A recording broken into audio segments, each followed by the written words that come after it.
बैसाखी लेकर के आने वाला कभी आपको रेस में नहीं दौड़ाएगा, क्योंकि उस बैसाखी के सहारे आपका वोट बटोर करके वो अपना मलाई मारेगा। आपको पहले खुद में जो सही ईमानदार होना पड़ेगा, गांव समाज के प्रति हक और इंसाफ और आने वाले नस्लों के लिए जो सोचता है उसका आपको चुनाव करना पड़ेगा। जनसेवक का मतलब है कि आप ऐसा नीति बनाइए जिस नीति के तहत जो सो जनता में खुशहाली आए। बहुत सारे लोग आ रहे हैं, सब चुनाव मैदान में जो ताल ठोक रहे हैं, लेकिन उनसे एक सवाल अगर कर दिया जाए कि आपने क्या काम किया, क्या दिया और क्यों आपको चुना जाए, तो फिर उनकी बोलती बंद हो जाती है। तो मैं यही बोलता हूं कि आपको देखना पड़ेगा योग्यता, क्षमता, शैक्षणिक योग्यता, प्रशासनिक पकड़ और किसने अब तक समाज के लिए किया है। सुन लीजिए, समाज के लिए जो किया है वही करेगा। समाज सेवी सब बनते हैं, लेकिन समाज सेवी के तौर पे निजी स्तर पे जो मैंने कर दिखाया है, अगर कोई जनप्रतिनिधि भी है तो आप बताइए मैं राजनीति से संन्यास ले लूँगा।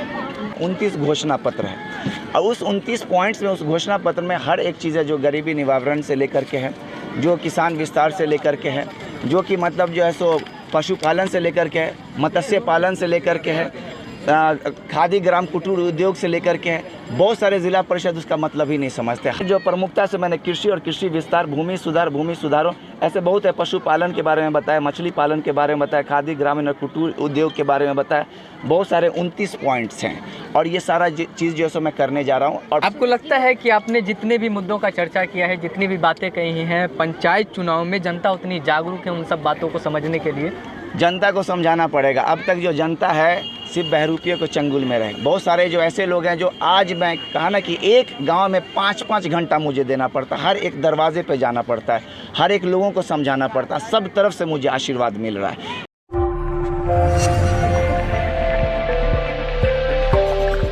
अभी मैं मौजूद हूँ अलीनगर प्रखंड में और लगातार बिहार में पंचायत चुनाव को लेकर सरगर्मी तेज है।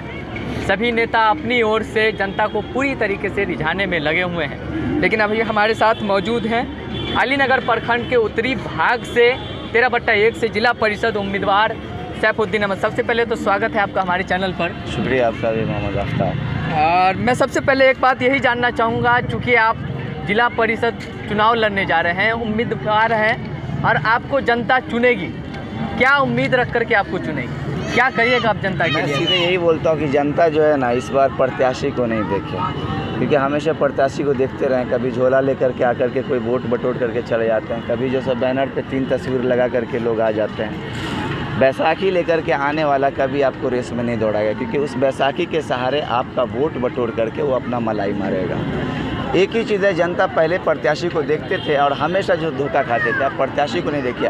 आपको पहले खुद में जो सही ईमानदार होना पड़ेगा, गांव समाज के प्रति हक और इंसाफ और आने वाले नस्लों के लिए जो सोचता है उसका आपको चुनाव करना पड़ेगा।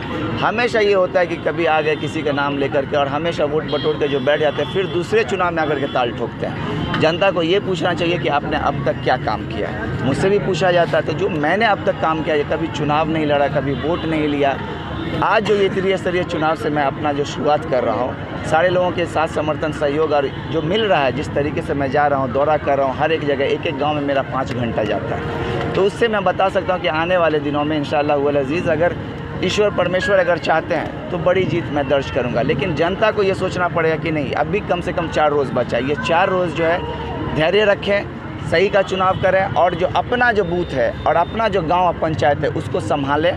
ईमानदार खुद में रहेंगे तो आपको छठे रोज़ एक ऐसा रहबर मिल जाएगा, एक ऐसा कैंडिडेट मिल जाएगा जो गांव समाज के लिए, हक और इंसाफ के लिए और आने वाले नस्लों के लिए करने वाला मिल जाएगा। मैं जो काम किया हूँ अब तक उसके आधार पर जनता के बीच में हूँ। चाहे मैं मेडिकल कैंप लगाया जिसमें 5000 लोगों का जो दवा इलाज हुआ, लॉकडाउन में जो इस बार फंसे हुए थे लोग पिछले बार, तो उसमें 400 लोगों को खाद्य सामग्री पहुंचाया, उनको लेकर के फिर घर तक भी आया।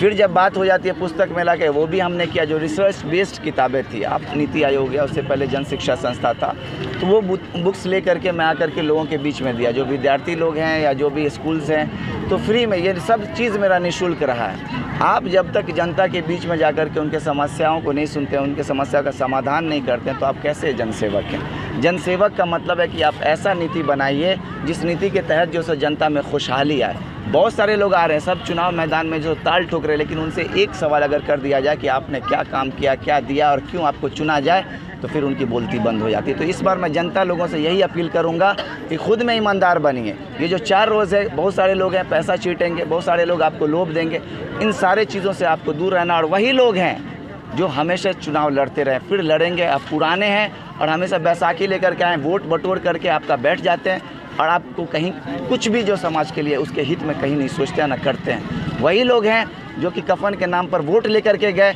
फिर जो सो आपको ऐसे झुनझुना हाथ में डाल दिए और 5 साल तक आप झुनझुना बजाते रहे और कोई मलाई खाता रहा। वही लोग हैं जो आज आए तो हैं पैसा के दम पर इस चुनाव मैदान में, मेरे पास नहीं है कुछ, सिर्फ सबका पब्लिक का जो साथ समर्थन सहयोग है और उनका आशीर्वाद और दुआ है, जिसके बूते जो और मैं अपने काम के बूते जो आज ये चुनाव लड़ रहा हूँ। इन लोगों से आपको बचना पड़ेगा, इन बहरूपियों से बचना पड़ेगा। जिस तरीके से आप कोरोना से हाथ धो धो करके जो सो बचते हैं अपने जीवन के लिए, वैसे ही समाज को बचाने के लिए आपको जो सो इनसे हाथ धोना पड़ेगा।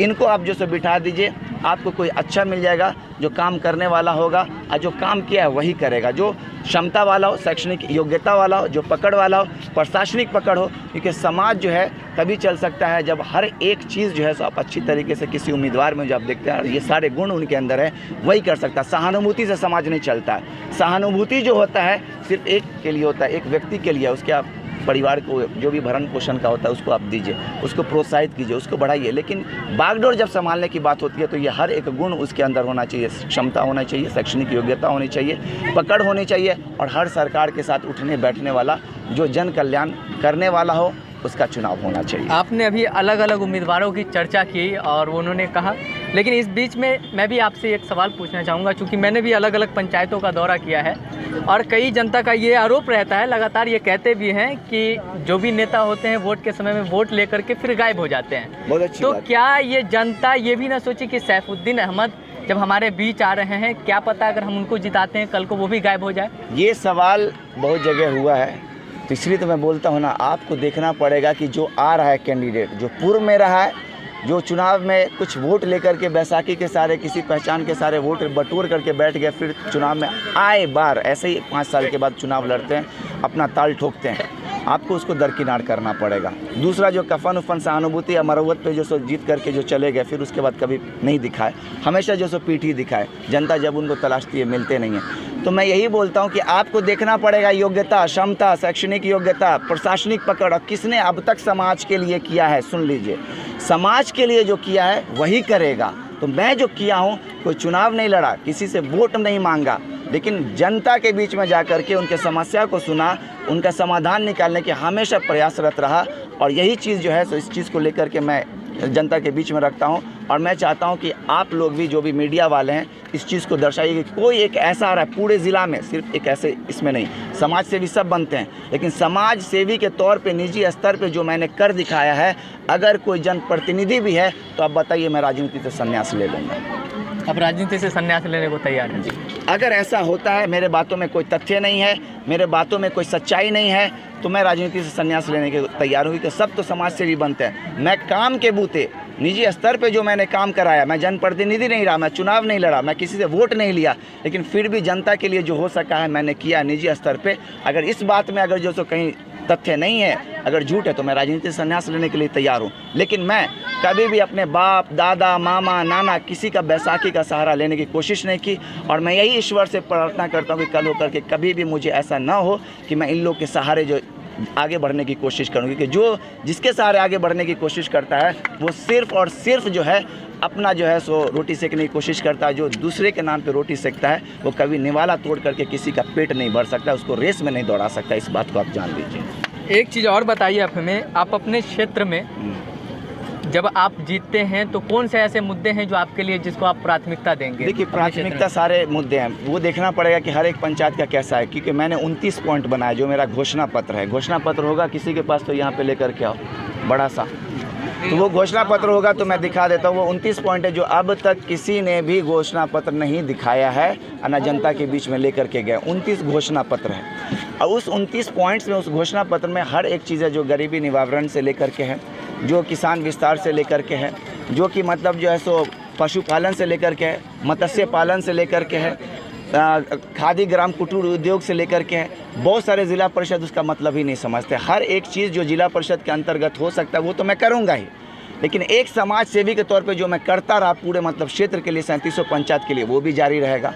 और जो निजी स्तर से मेरी अपनी जो आय रहेगी, उससे भी मैं जो करता रहा वो मैं करता रहूँगा।